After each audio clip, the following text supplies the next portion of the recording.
ለዓመታት መቋጫ ያላገኘው ጦርነት አሁንም ተባብሶ ቀጥሏል። ከጦር ግንባር የደረሰን ሰበር መረጃ በቆይታችን ትሰማላችሁ። በትግራይ ክልል አደገኛ የተባለ አደጋ ተፈጥሯል። ከስፍራው ሰበር መረጃ ደርሶናል፣ በዝርዝር እናሰማችኋለን። የኢትዮጵያ አትሌቲክስ ፌዴሬሽንን ጓዳ የፈተሸ እጅግ ጉድ ያስባለ ዘገባ እጃችን ገብቷል።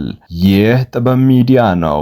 ጥበብ ሚዲያ በጋዜጠኞች የተመሰረተ ሚዛናዊና ተአማኒ መረጃዎችን የሚያደርሳችሁ የዜና ቻናል ነው። ሰብስክራይብ በማድረግ የቤቱ አባል ትሆኑ ዘንድ በአክብሮት ጋብዘን መረጃዎቹን በዝርዝር ወደ እናንተ ማቅረብ ጀመርን። የጤና ባለሙያዎችን ንቅናቄ ንቁ ተሳታፊ የነበረው ዶክተር ዳንኤል ፈንታነህ በባህር ዳር ከተማ ታሰረ። የኢትዮጵያ ጤና ባለሙያዎችን ንቅናቄ ንቁ ተሳታፊና የባህር ዳር ዩኒቨርሲቲ የመጨረሻ ዓመት የማህፀንና ጽንስ ስፔሻሊስት ፕሬዝዳንት ዶክተር ዳንኤል ፈንታነህ በአማራ ክልል ባህር ዳር ከተማ በቁጥጥር ስር መዋሉን ምንጮች ለአዲስ ስታንዳርድ ገልጸዋል። ለጉዳዩ ቅርበት ያላቸው አንድ ምንጭ ዶክተር ዳንኤል በባህር ዳር ከተማ 13ኛ ፖሊስ ጣቢያ በእስር ላይ እንደሚገኝ ጠቅሰው ነገር ግን እዚያው ያሉ ሰዎች እንደነገሩን በማንኛውም ጊዜ ወደ አዲስ አበባ ሊወስዱት ይችላሉ ብለዋል። ዶክተር ዳንኤል በጤና ባለሙያዎችና በህብረተሰቡ ዘንድ ሰፊ ተቀባይነትን ያገኘው ዶክተር ደቦል የተሰኘ የፌስቡክ ገጽን በመጠቀም በጤና ባለሙያዎች ንቅናቄ ጉልህ ሚና ተጫውተዋል። ሂዩማን ራይትስ ዎች የጤና ባለሙያዎችን ጉዳይ በተመለከተ ዛሬ ባወጣው መግለጫ የኢትዮጵያ መንግስት በቁልፍ የጤና ባለሙያዎችና ማህበራት ላይ የጣለውን እገዳ በአስቸኳይ እንዲያነሳና ያልተፈቱ የጤና ባለሙያዎችን ጥያቄ እንዲፈታ ጠይቋል። የሀገሪቱ የባንክ ዘርፍ ለውጭ ባለሀብቶች ከዛሬ ጀምሮ ክፍት መደረጉን የኢትዮጵያ ብሔራዊ ባንክ አስታወቀ። የኢትዮጵያ የባንክ ዘርፍ ከሰኔ 19 2017 ዓ.ም ጀምሮ ለውጭ ባለሀብቶችና ባንኮች ክፍት መደረጉን ብሔራዊ ባንክ አስታውቋል። ብሔራዊ ባንክ በኢትዮጵያ የባንክ ዘርፍ መሰማራት የሚፈልጉ የውጭ ባንኮችና ባለሀብቶች ከሰኔ 19 2017 ጀምሮ በባንኩ መገኘትና ማመልከቻ ማስገባት እንደሚችሉ ገልጿል። ብሔራዊ ባንክ ይህንን ፍቃድ የሚፈጽም መመሪያ የባንክ ስራ ፍቃድና እድሳት መስፈርቶች በሚል ሰኔ 18 2017 ይፋ ያደረገ ሲሆን ባለፉት ወራት በዘርፉ ከተሰማሩ ከባለድርሻ አካላት ጋር ባደረጋቸው ምክክሮች የተገኙ ግብአቶችን ማካተታቸውን ነው የገለጸው። አዲሱ መመሪያ በቅርብ የጸደቀውን የባንክና ንግድ አዋጅን ባስቀመጠው የህግ ማዕቀፍ ተንተርሶ በተሟላ መልኩ የተዘጋጀ መሆኑን ጠቁመዋል። የሀገሪቱ የባንክ ዘርፍ ለውጭ ባለሀብቶች ክፍት መደረጉ ከፍተኛ ካፒታል ውድድርና የተሻለ አገልግሎት አሰጣጥ ቅልጥፍና ያመጣል ተብሎ እንደሚጠበቅ አስታውቋል። በርካታ ዘርፎችን በማገዝ የሀገሪቱን የፋይናንስ ዘርፍ እድገት እንደሚያስመዘግብም ያደርጋል ነው ያለው። አዲሱ የፈቃድ አሰጣጥ መመሪያ ለመጀመሪያ ጊዜ የውጭ ባለሀብቶችን ጨምሮ ባንኮች ወይንም ሌሎች ስትራቴጂካዊ ባለሀብቶች በኢትዮጵያ የባንክ ስርዓት ውስጥ እንዲሳተፉ ይፈቅዳል። መመሪያው በውጭ ሀገር የተመዘገቡ ባንኮች ዘርፉን የሚቀላቀሉበት በርካታ ዘዴዎችን ያቀረበ መሆኑን ያመላከተው የብሔራዊ ባንክ መግለጫ ከነዚህም መካከል የውጭ ባንኮች ቅርንጫፍ እንዲከፍቱ ወይንም የውክልና ቢሮዎችን እንዲያቋቁሙ ያስችላል ብለዋል። በተጨማሪም አዲሱ መመሪያ የውክልና ቢሮ ፈቃድ መስጠትና ቁጥጥር ማድረግን ለብሔራዊ ባንክ እንዲያከናውን መፍቀዱን አስታውቋል። በትግራይ ክልል ላጋጠመው የደን ቃጠሎ የፌዴራል መንግስት እገዛ ተጠየቀ። በሄሊኮፕተር የተደገፈ የውሃ ርጭት እንዲደረግ ነው ጥሪ የቀረበው። የትግራይ ክልል አደጋ ስጋት አመራር ኮሚሽን ሰኔ 18 2017 ዓ.ም ለፌዴራል የአደጋ ስጋትና ስራ አመራር ኮሚሽን በደብዳቤ እንዳሳወቀው በትግራይ ክልል ምስራቃዊ ዞን አጽቢ ወረዳ ቃለ አሚን ቀበሌ ሐላይ አብሉ ልዩ ቦታ በሚገኝ አዱሳ ጥብቅ ደን የእሳት ቃጠሎ አጋጥመዋል። በአፋር ክልል ልዩ ቦታ ገራበ ሐዋላ የጀመረው ቃጠሎ በኃይለኛ ንፋስ እየተገፋ ከፍተኛ ጉዳት በማድረስ ቦታው ላይ መድረሱ ነው የተገለጸው። የአካባቢው ማህበረሰብ ቃጠሎውን በባህላዊ መንገድ ለማጥፋት ከፍተኛ ርብርብ በማድረግ ላይ ይገኛል ያለው ኮሚሽኑ ባለው ደረቅ አየር ሁኔታ ኃይለኛ ንፋስ እየተባባሰ የከፋ ጉዳት በማድረስ ላይ ነው ሲል አስታውቀዋል። የተከሰተው የእሳት ቃጠሎ ከአካባቢው ማህበረሰብ አቅም በላይ በመሆኑ የክልሉ ጊዜያዊ አስተዳደርና የፌዴራል መንግስት እገዛ ተጠይቋል። የእሳት ቃጠሎው በቁጥጥር ስር ለማዋል የፌዴራል መንግስት በሄሊኮፕተር የተደገፈ የውሃ ርጭት እገዛ እንዲያደርግ በአስቸኳይ ተጠይቋል።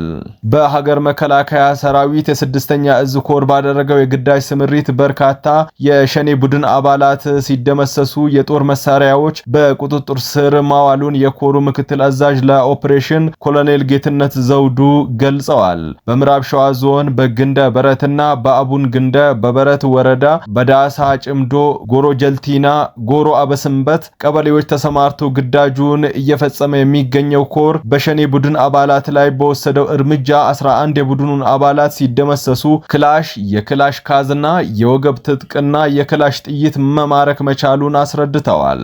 ዘገባው የመከላከያ ሰራዊት ነው።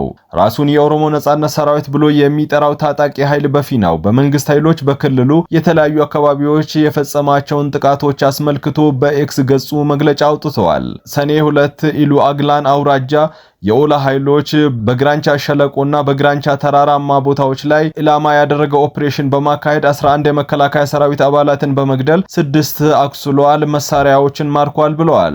ሰኔ 2 በፈንታሌ ወረዳ እንዱይ ድንጋይ እና በዱንጋ አውራጃ 21 ወታደሮች የተገደሉ ሲሆን 27 ቆስሏል ያለው መግለጫው በኢትዮ ጅቡቲ ኮሪደር አቅርቦት መስመር ላይ ማስተጓጎሉን በመግለጫው ገልጿል። ሰኔ 3 በቄለም ወለጋ በሳይጆ አውራጃ ኢሾ አካባቢ የኦላ ኃይሎች የመከላከያ ቦታዎችን አድፍጠው 15 አባላትን በመግደል 22 አባላትን አቁስሏል ብለዋል። የተረፉት ኃይሎችም ስትራቴጂያዊ መሬትን በመልቀቅ ወደ ዲምቢዶሎ ሄደዋል ሲል ገልጿል። በተመሳሳይ ሰኔ 3 ወሎ የኦላ ተዋጊዎች የመከላከያና የሚሊሻ ክፍሎችን በሮሴና በጃባ ላይ በማጣመር 6 አባላትን በመግደል 16 አቁስሏል ሲል በመግለጫው አትተዋል። በቅርብ ሳምንታት ታጣቂ ኃይሉ በክልሉ በተለያዩ ቦታዎች በፈጸማቸው ጥቃቶች በአጠቃላይ 167 የጸጥታ ኃይል አባላትን በመግደል 146 አባላትን ማቁሰሉን እንዲሁም የጦር መሳሪያዎችን መማረኩን አስታውቀዋል። በሁለቱም ኃይሎች የወጣውን መረጃ በተመለከተ ከገለልተኛ ወገን ለማጣራት ያደረግነው ጥረት አልተሳካም።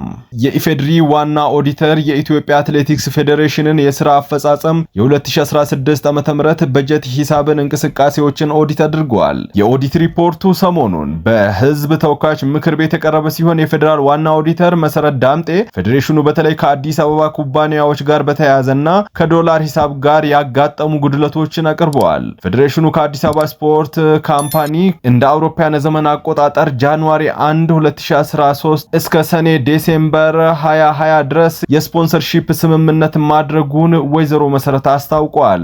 በተደረገው ኦዲት ፌዴሬሽኑ በገባው ውል መሰረት ከአዲስ አበባ ካምፓኒ ለሚገቡ ትጥቆች ፌዴሬሽኑ ትራንዚት ሆኖ ሌሎች ተያያዥ ወጪዎችን ሲያወጣባቸው ፍሪ ቻርጅ እንደሚያቀርብ የተሰጠ ቢሆንም ፌዴሬሽኑ ግን ከአዲስ አበባ ካምፓኒ የመጡትን ትጥቆች ለትራንዚት መመዝገብና ወጪ ከ2014 እስከ 2016 ዓ.ም በድምሩ ከ3,588,000 ብር በላይ መክፈሉ ተረጋግጧል ብለዋል።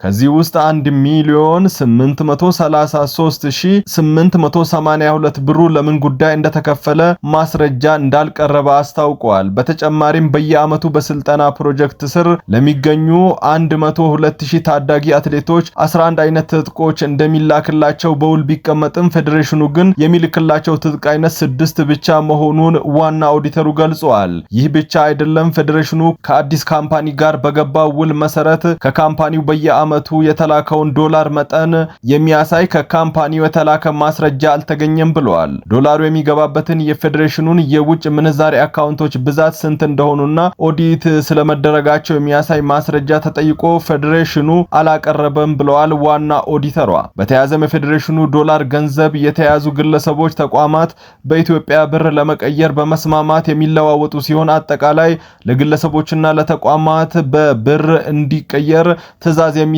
መሆኑን ዋና ኦዲተሩ አስታውቀዋል።